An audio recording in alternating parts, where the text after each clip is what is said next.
the inflation can happen in two ways. The first one is demand pull inflation, the other one is the cost push inflation. Now the demand pull inflation is when if there's a sudden increase in demand for goods and services, what will happen? The suppliers will increase the price. Let's say out of nowhere there's a sudden demand for these pens, and if the suppliers can't keep up with the demand, what they will do? They will eventually increase the prices. That's demand pull inflation. But it's cost push inflation. Let's say the cost of, in case if the cost of production increases, let's say the cost of production for this pen increases now, what will the suppliers do? They will increase the prices. So the inflation in an economy can start from these two avenues. What's the first one? Demand pull inflation, and the second one is cost push inflation. Now once an inflation starts, it's really hard to control it or to stop it. Now that the main reason for that is there's something called inflation inertia or expectations about the inflation.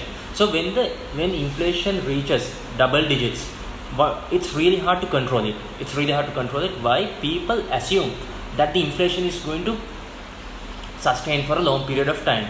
So people will go and buy goods and services today, even for the next year. So that will increase the demand for goods and services and push the inflation further.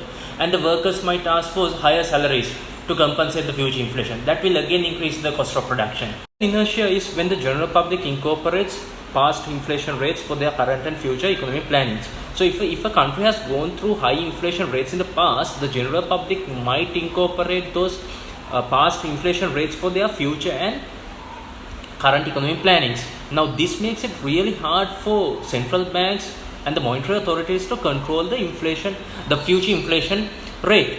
Now this is why usually central banks come out to the public in media and gives their action plan, the necessary actions they have taken to control the inflation and the forecast about the future inflation. Now that when the central banks does that will remove the adverse expectations about the inflation and also the fear about the further increase in prices in the future, and that will remove the inflation inertia from the people's minds.